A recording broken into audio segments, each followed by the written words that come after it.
Maramutse ninde wundi amaze kurambirwa n'ibintu vy'aba CNDD FDD bari ku butegetsi baza ku masitade babwira abantu ngo wokora iki ngo wokora kiriya nk'uko umengo sibo bari ku butegetsi ivyo bintu bifise insiguro iyihe? kuko nyene ahatagira ubukuru nyabwo hatagira iteka ntihagire n'itekane, ahatagira ubukuru nyabwo ntihaboneka amajambere. Ishure ni ikintu cya mbere gikomeye, nico gituma ushaka kukuroga akurogera mu ishuri nyene kuba tarozwe. L'éducation c'est la base du développement. Mugabo twebwe twarozwe, ce n'est pas la base du développement. Plus tu étudies, plus uba ikijuju. Ejo bundi yatubwiye ko mu bihugu barozwe nk'Uburundi education atakamaro ifise, mugabo orobasadene ishure ni ikintu gikomeye cyane. Puis tukamenya ko aba CNDD-FDD bishe education bimwe birenze ubwoba, bimwe birengeje cyane, mugabo urumva ko bidodoma nk'uko umengo se bamaze imyaka 20 bariko bajera ministère ya education. Ukaba dogiteri mu mutwe atakiriyo, umuzirika ko utagira umuzirikanye ni science sans conscience.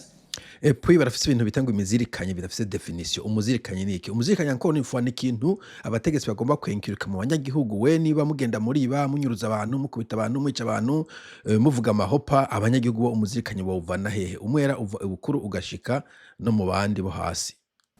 Umuntu yategeza kwiga avuga ati nzana ubumenyi ndabushire mu bwenge bwanje Imana yandemanye, hanyuma ndabukabure bukure mpeze nkora ikintu.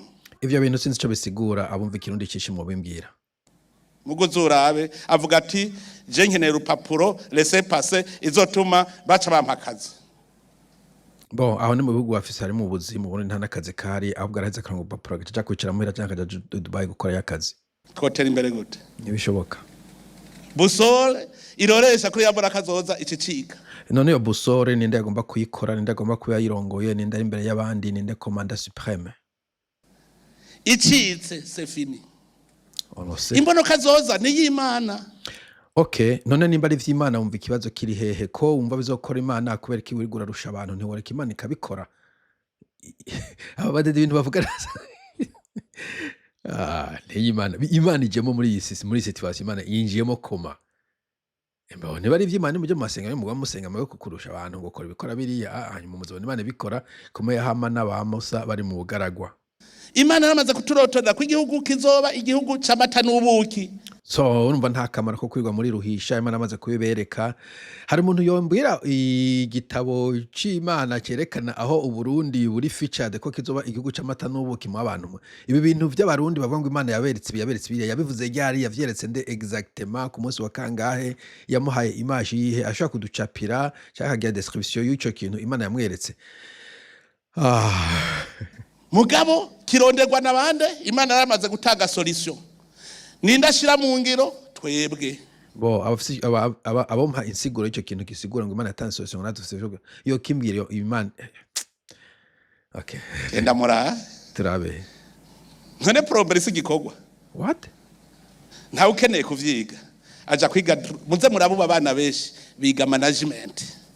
Bo none se amashure ko education arimo muyipanga ni ikibuza yuko muha incentive abantu ngo baje kwiga ikintu. Ejo bundi ariko ndaraba muri Canada ko bari kwatanga ama bourse ku bantu cyangwa kwiga ibintu runaka, bari kuborosha amaviza ku bantu b'abanyamahanga bavuga igifaransa baje gukora mu community y'abafaransa. Mu bindi bihugu byose usanga iyo bakeneye abarimu nkaha muri kino gihugu je ngiye kwiga ubwarimu ndashobora kuronka bourse y'ubuntu nkiga ku buntu, ahubwo nshobora kuronka ande mafaranga bakampe bagira bamfashe nje mu bwarimu kubera bakeneye surtout abarimu ma science na technology. Mugabo ko ngiye kwiga sociology no kwirihira kubera kinka leta mudashobora kugira principe zituma abantu baba motive kwiga ivyo bintu muri ko muravuga, hanyuma kandi hakaba na industry ibafasha mu kuvuga plomberie mu bindi bihugu n'akazi gakomeye cyane. Umuplama hano ashobora guhembwa amafaranga angana y'umu docteur cyangwa kuyakorera yikorera utwiwe. Mugabo urumva mu Burundi ko mushira ibintu byo kugangama byo kushiraho administration ni ya systeme y'ikibirigi muri administratif gusa. Iyo ni probleme y'igihugu ntabwo ari probleme y'umuntu, ntabwo woshira ku bantu barongenda yo ibiryo biri none ko ibiryo biri mu gusahura no mu giturire. Umuplombier yose ahura ikiyo gitura kuye he umuplama yega droit ngo nize science politique nize droit nize management bo burya neva yizike yize plombier yize electricien yize mechanical engineering yiziki social work ndababwire ndakeneye nihaba hari uhari mugende ndabivuge kugira ngo muce mundonderera azaca azi wanje ubu nyene ndamuha igikorwa umupaysagiste. Bon, nimba mukeneye ba paysagiste ntimumbaza nico gisigura. Gira Université des Paysagistes, Institut des Paysagistes, ko dufite institut y'abarimi, institut y'aborozi, institut y'abajuriste, institut faculté y'abana bariya abo bantu mukeneye mutogira université mushobora kubaforma imyaka mirongo agomba kuba mwaraformye et puis mutafise mushobora kubagurana mu Rwanda canke muri Kenya canke mushobora kubaronka muri formation mu Buganda canke ahandi hantu inyuma y'imyaka 3 agaca muha experience mu Buganda nyene yogaruka iyo paysagiste yize.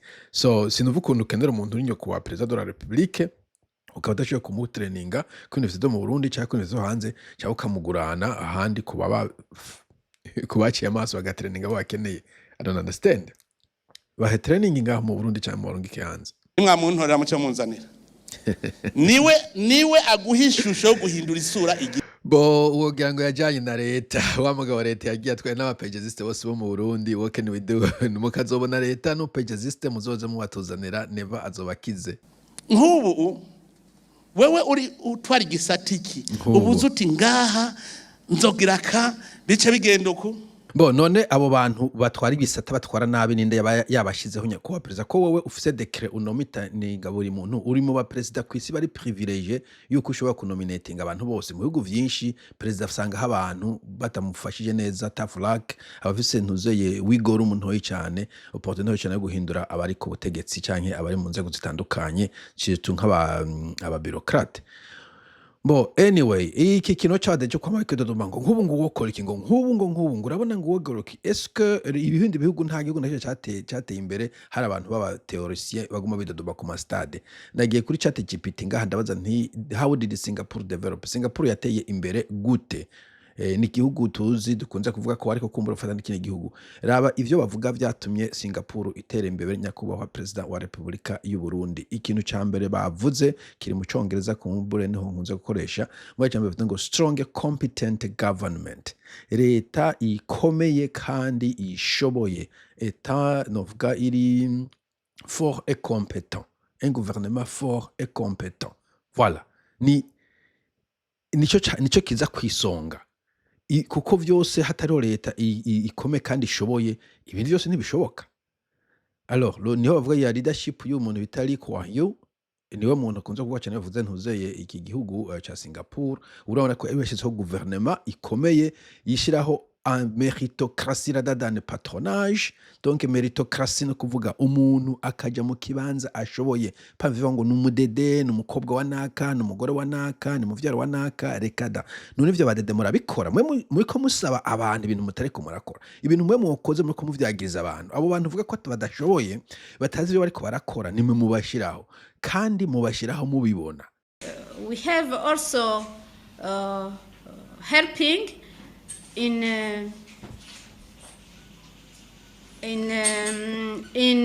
constructions, yeah. In construction, there are some Nigerian who wanted to build some infrastructures of some official infrastructures. Muzi yuko badashoboye absolument ariko abantu bashoboye banatoye n'ikibazo no mwakoresheje ibibazo mukabegiza inyuma ko atari mu mugambwe. Ico gihe nuko usanga mu nzego nyinshi harimo abantu incompetents kandi badafite na incentive yo gukora cyane ko bavuga ati je nashizeho naka urankoze iki nakozeho. So cya kindi cyitwa kakistocracy nize kuvuga kundi munsi niyo leta mwakoze leta ya kakistocracy nta kintu ishobora gushikako. Nothing is possible nta na kimwe usibye kwiba gusa. Hanyuma long term planning gutegura planification à long terme gutegura ivyo byadeduza umva ngo transformer yapfuye ngo twatume kwindi mu Bushinwa. Transformer umuntu atize electrical engineering niwe wenyine azi yuko ibikoresho cyangwa umuntu atazi ubuzima niwe atazi ko ibintu bipfa. Wowe ufise imodoka ukamenya ko iyo modoka izokenera amavuta izokena guhindura amabuji izokena guhindura amapine woje utuma ko ipine mu Buyapani ariko iryambere rindi ryabo zose ryapasutse. faut planifier muga ico kintu ntacyo mufise, niyo mpamvu ubona buze ngo amazi aragiye, igisagara cadukuze, imodoka zabaye nyinshi. Ivyo biri muri planning, imodoka zikora muzibona, abantu batunga mubabona, inzu zubakwa muzibona. Ico gihe abari muri planification bagenda bitegura accordingly. Evidence based policy making, mu gufata amategeko mugashiraho ikintu cerekana yuko hariho akarusho kizovamo. Evidence nta kuvuga ngo je nguye gucuruza inkwavu, amavoka, imisiba, imisunde, ata hantu ufise vyerekana ko ivyo bintu bizoteza igihugu imbere. Iyo mwimbu butare mugazagura twabihaye abajene payeji genda mufata amasoko n'ebipawa, nuko ko iyo system yo kumarakoresha hari kuntu igihugu yoba yateje imbere na kimwe. Iyo musitanteri hari umukomere avuze ni mutema ibitoki biri ku mabarabara, umusore wese agomba kuronga natari kawa, nukura ko izo decision ariko arazifata, izo police ariko arazifata yabanje kuhanuza, yanje kuraba yuko harimo umusaruro canke bifise sense ku banyagihugu etc. Hanyuma ikindi yavuze ni low tolerance for corruption. Iyo bivuga ngo tolerance zero ya corruption, mugabo ari muri corrompu. Igihugu kiri corrompu kiri mu bihugu biri vya nyuma, mu bihugu bifise transparency index mushaka kuja kubiraba, Uburundi buzamwiso kwiswa ku bihugu biri corrompu. Ico gihugu nta gishoboka kubera iki aho umuntu yo koze ico yagomba gukora, we akora ico ahembewe gukora, sivure ahembwe n'undi muntu aronda service, umuntu atanga passeport, ama permis de conduire, izo mparati. C'est pas nkunze gutanga umugani uri très simple, aho nk'ubugiye nko muri commune kuvuga je ngo kubaka ibitaro moderne dufate nka Kira Hospital muri commune Cendajuru, kamubwira igenzo kuzana aba docteur bose n'aba specialiste, nzogira ibitabo by'akaroro nta muntu azosaba kujikinya kwivurizayo. Mugabo wewe n'urusi nzorugura bwana mustanteri, igitara nzogikora ku buntu nzokigura, abanyagihugu bazokubaka nzobahemba, wewe gusa ico ndagusabye ni signature twubaka ivyo bitaro. Uwo mustanteri kinatangwa kwiyumvira, ukikura avuga atangwa kumva ahanzovana mu angahe, ntatangwa kwiha image y'abanyagihugu bafise umuganga n'ibiki ari n'abaronka akazi, yiha image ahagira abarindiye kuvuga uti nawe ngaya yiwawe, umubwiye we mugabo ntacukura muri iyi projet, aca avuga ati iyo projet ntishoboka ijana handi. Uhinduye uti okay reka basi ndabihevye, iyo Kira Hospital tuyiheke kandi dukora agakinike gatoyi tugashiramo mu infirmiere umwe gusa, bizoba bihagije, ayasiganda yaguhe. Yo hitamo kumuha ayo mafaranga, okay mvuze menshi, ndaguhema ibihumbi 3 by'amadolari, yo hitamo by'amadolari over Kira Hospital, trust me. Donc igihugu nk'ico nta kuntu cyo gutera imbere, usivye ko kandi nk'ibigo vyinshi biteye ibintu amafaranga ubu mari mu bazungu, tureke kubeshanya. Amafaranga mu companies izo za Google, za Microsoft, za IBM, za General Electric, aya ma banka komakomeye, ayo mafaranga bayajana ahantu babona ko bazovanamo umusaruro hatarimo corruption. Antu hari corruption nibigo araja kwimena umutwe, nico bituma ubona Uburundi ata mitahi yinjiramo ntibishoboka. Bon, hanyuma aravuga ati ruthless fight against corruption, nibaza kwica nanda kivuze cyane, umva ko yafashe corruption akayigira very risky. Bo mugabo entre temps aravuga ati officials were paid competitive salaries, donc abakozi ba leta yabahembye imishahara idatuma noneho batangura kujya ubugura. Mugabo mwawe muvuga ngo n'umushahara ntuzokwigira gutunga, none umukozi wa leta akora vuga ku matondo kushaka ku mugoroba, umubwiye ngo ntuzomuhemba umushahara umukwiye, ubu mubwiye ngo abana zobagaburira iki? Navyo byankuraje corruption. Ariko umva yuko Singapore yagerageje amafaranga make yari afise, aho kuza barayagura amazu y'abakuru baja kubaka muri Chine no muri Hong Kong, baza kaduhemba abakozi kugira ngo ntibagire ntibabe tempted kwiba amafaranga. Hanyuma amapenalty kuri corruption, ibihano, hanyuma investigation regardless of rank, hagakora enquête regardless bataravye igitugu ca muntu. Muga mu Burundi navuze nk'urugomero rwa Mpanda, ni umuntu witwa Emmanuel akavuga ati baragiye gutohoza y'amafaranga yagiye barakurikirana umurongo, basanga hariye mu mfuko wa Neva, baca barahagarika. Mo abantu mwagize muwamara kwikanye, urumva ngo Mpanda urugomero rwose bararuye gose, s'il vous plaît gura kajya ukapfumujya umufuko w'isima, urugomero rwose barariye. Hanyuma ndeve ngo aragenda kuri Mpanda aravuze pararao tuzobahitana, umuntu yabiriye aragabandi, ashiraho equipe ya enquête iragenda gahoro ndabona amafaranga yagiye arahita bashitse mu show basanga ari mu mufuko kwa Neva. n'ubu nta kasubiye gukacira encore abo bafise amakuru aho iyo enquête yagiye mumbwira mugabo niyo nkuru numvise kuri internet voilà umva ko donc hariho biro ishinzwe kugwanya corruption kandi atanumwe bihanganira. Icya gatatu open economy. Ivyo bivuga ngo abakoroni u Rwanda ivyo bituma economy iba ferme.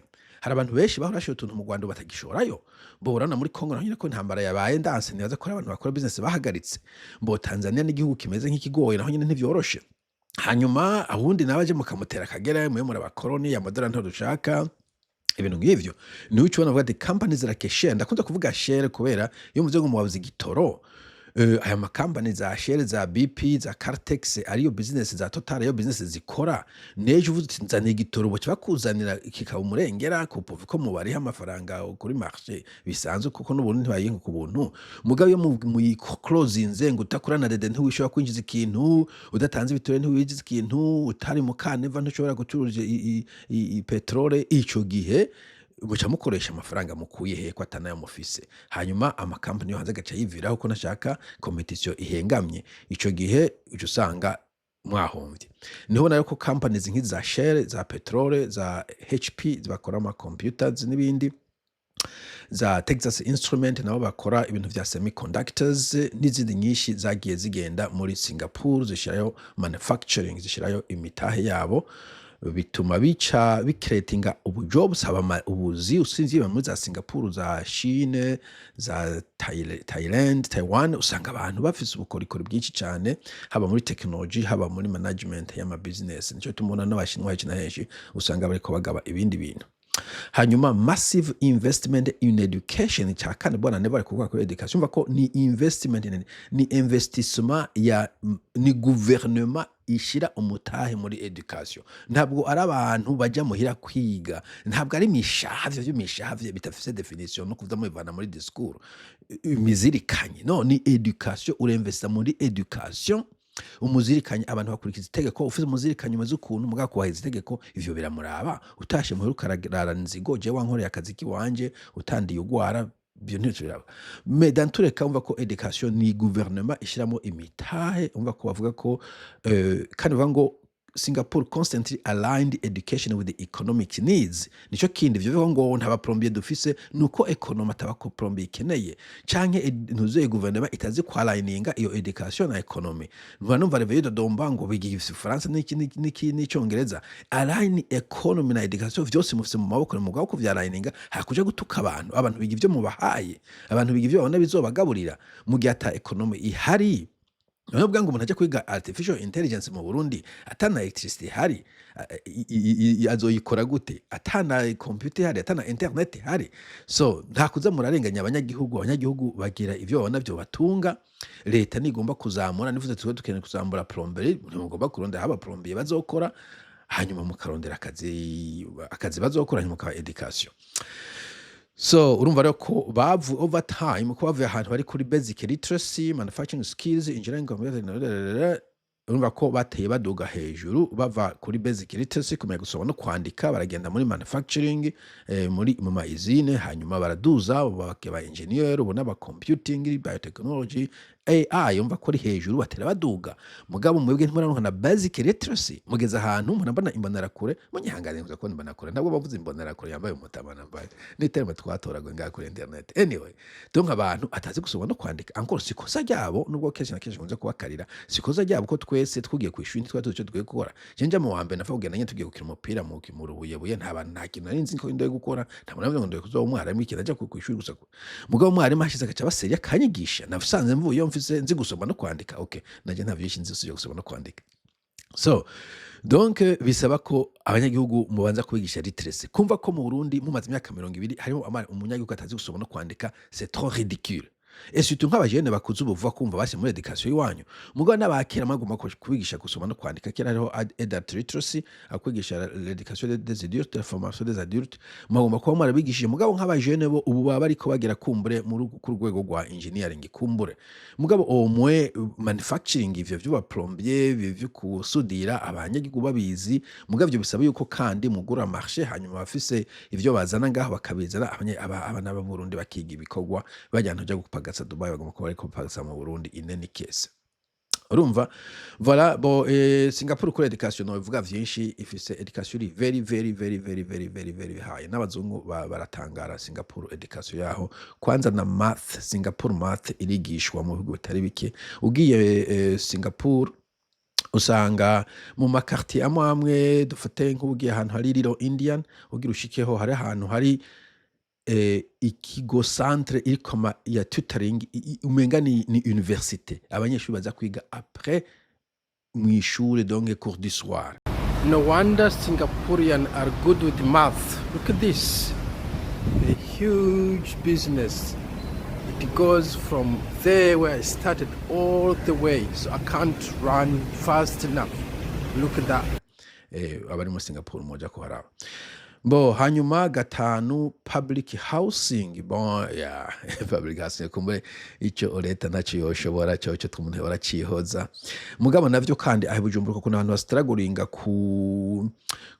kubaho canke mu bindi bisagara mukaca ngo ni muduge ruguru baduze ruguru none abarimu ba université baduze ruguru abakozi mu ministère baduze ruguru abakozi bayo mashirika ari Bujumbura ko Bujumbura bwo bwamaze kwiyetabisa nka centre principale abakozi ba aéroport abakozi vuko abo bose baduze ruguru n'ivyo bivuko bizokora ko bande usije ko nagwo nta buzi buri boje bagiye gukora yiki so uriye kubabwira uko kubera bidadomvye ko rentals zaduze hanyuma lease hold kumbure abazi mu Bongereza ico gisigura ni hahandi ugura inzu mugabo utaguze ubutaka iriko umera nk'ukosa ubutaka biragabanura amafaranga uriha ibintu nk'ivyo ivyo bistabiliza economy kuvuga uti bo wewe ukaburi mwarimu ku university yo Bujumbura sinakusenga uduge ruguru kuko ruguru nta university dufise yo peut-être nko muri c'est pas mu Mugamba guma he Bujumbura tuzoraba ukuntu twubakira aba universitaire amazu ya leta dushiremo imitahe ibintu nk'ivyo ariko kandi ushobora kuvyiga muri Singapore mwabigenjeje gute umva hariho n'ahantu ushobora kuja kuvyiga hanyuma gatandatu world class infrastructure mpunuze airport ya Singapore ni nka hari shopping mall nini cyane nyamara ya Changi airport hari ntuzeye hari shopping mall giye gatoyi hari abaturiste bagenda juste bagiye kuri shopping kuri yo shopping kuri airport dongo uragenda kuri airport ugafata transport ntabwo hagenda no maguru mugabo niko hitwa ko ari ni nko kuri airport urinjira muri Singapore en principe hanyuma hari abantu benshi bakagenda juste kuri yo shopping iri kuri airport bagakora ivyo bashaka hanyuma bakagaruka hanyuma bakisubirira inyuma kubera justement ivyo birahagije poro ya Singapore encore une fois abantu mu shipping ibintu uzoraba ushipinze ikintu vyinshi hari gihe usanga vyatushije kuri poro ya Singapore yuri kuri tracking no navyageze kuri airport poro ya Singapore nyene ni cyane ugiye kuyiraba amabarabara smart donc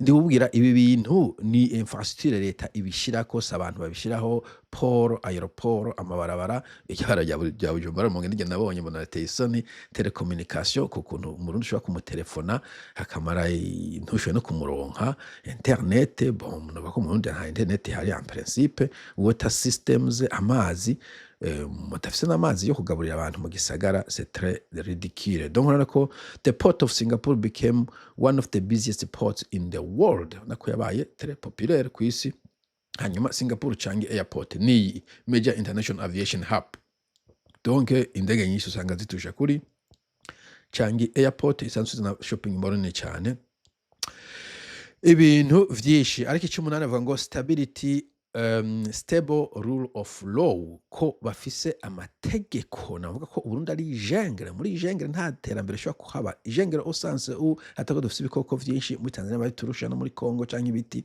jengere ko nta mategeko akora akaruta kandi karakamira aho umuntu ashobora guhagarara mu gihugu c'Iburayi akabwira undi muntu w'umubanyi ngo wowe ngo utazivye ngo ndafise ba genero ngo ndafise abagenda mu Burundi ngo nzobabwira umuntu w'umusivile usanga afise abagenero ashobora gutegeka kugira nabe umuntu wundi wumva ico gihugu kirimo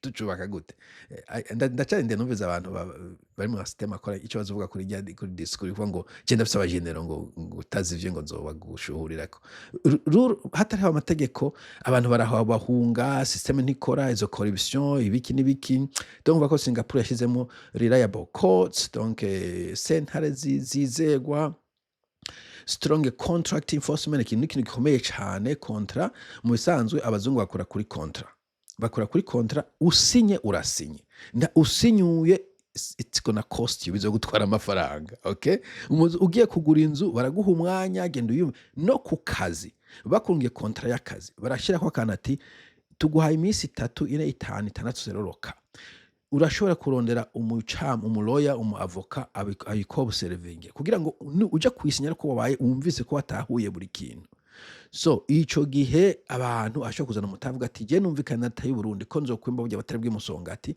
ese it's done nzobwimba jewe naguze inzu nanaka it's done iyo nzu nta nduzi zosubira kunteramo je nahanaguranye n'akamafaranga donc ibintu udashobora kubahiza contrat udashobora kubahiza property right ico gihe nico kikakubwira kwanza protection of property right property ni ikintu gikomeye cyane ko je ndibuka mu myaka yahera hari umuntu tuze guhaduka cyane bakinzi Burundi no je nubatse inzu ni ikintu kigoye kubaka inzu no kwigura ikintu kigoye niyo business nta business nabonye igoye nki business y'ama property ni Burayi to nk'ubu je mfise nk'amadolari dufite 500 nkagomba kugura Lamborghini neza ko zigwa 500 ndashaka kugenda ahantu bazigurisha Lamborghini ntige nafise 500 ndayigure cyangwa ndayitwara umunsi nyene nkayidrive nkayitahana muhira nkabwira umuroya wanje cyangwa account ndakabarungika 500 bikabiraheze mugabo nkeye kugura property inzu y'ibihumbi 40 okay ntizibaho mugabo asipoze kwibayeho mugabo kayiswe property mbanza guca ku mu agence agaca kundi mu agence hari gusanga afise buying agent na selling agent muri Amerika no muri Australia pense hanyuma bigaca kuba conveyancers bakaja kuraba amatitre muri cadastre ibintu birebire bitagira uko bingana alors je nkoze iyo effort nkoze iyo investissement ngomba kuhakikisha 100% ko amafaranga ara yanje iyo property yanje atamu generale atamuntu azoza kwidanagaza ngo ubu bwatsi n'ubwi wanje ngo ndabukase kwaka no aho hantu amafaranga agenosha ku musego akazoribwa n'imbeba that's me kuko amafaranga aragoye kuronka kugira ngo nico yakoresha giswe ku troubling ico gihe ntushobora kubikora cyo tumubona nk'ivyo bihugu nta bantu baza kushiramo kugura ibintu mitahe biki murabona ibiko bya kuri Dr Sahabo nzo kwanda muvuga ko bijya ni yerekana mu vy'ukuri iyo kimeze nka jengere ukuntu niyo uje y'umutahe bagukubagura ariko se wenyine ndavuze abantu benshi cyane bamaze kujana amafaranga mu Burundi ubu ariko baricuza igituma bayajanyeyo alors property right ico kintu kitahari nibishoboka ko abantu bazanamwo imitahe hanyuma ikindi kumbona agenda nyaruka kubera kuri screen bitariko vyiyekana mugabo nta kibazo cyo kuri screenshot hano ikindi bavuga ni relatively low crime donc yuko usanga bo muri Singapore nova ko kiri mu sinzi gituma yo bagize global peace index Singapore batashira hejuru umenga ikunza hari ibindi bihugu biri hejuru yavyo mugabo je personnellement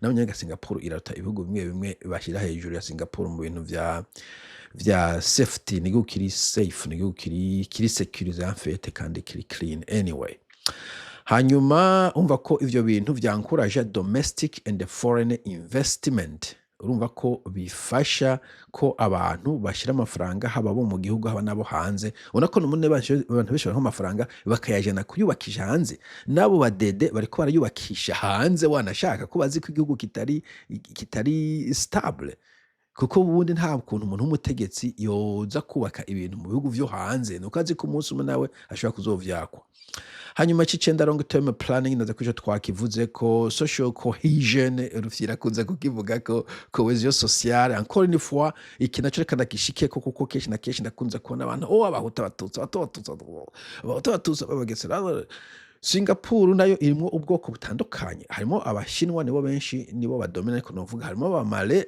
basinze ukuntu bagomba nk'abakarangirange abantu bo muri South Africa murabazi harimo abahindi nubundi bwoko muga hanini nobaza ko ubwoko butatu bukomakomeye cyo kimwe na Malaysia next door kwanza Singapore byari parti ya Malaysia dantureka umva harimo ubwo bwoko butatu muga baragege nzokumva ngo bariko baratemana ngo mu president waho ngo no mu malengo no ministre no muhindi ntavyo ugiye umva ni they are Singaporeans n'aba Singaporeans bakorera hamwe bo hanyuma ko bafise bilingual education sinzi ngene bigisha kumbure mu Congereza no mu zindi z'imiziki nk'ikimale hanyuma racial integration in housing bakagerageza bagashiramo abantu bose mu bintu tolerance etc mugomba ko vyagabanuye tension bigabanana na communal conflict donc nyakubahwa perezida ukaba ushaka yuko igihugu cawe giteza imbere gije imbere ni decision ya gouvernement si decision y'abanyagihugu muri kwigwa muri ko muratukana kuri stade ni ukwiraba mugabo muhere hejuru unakovuga do leadership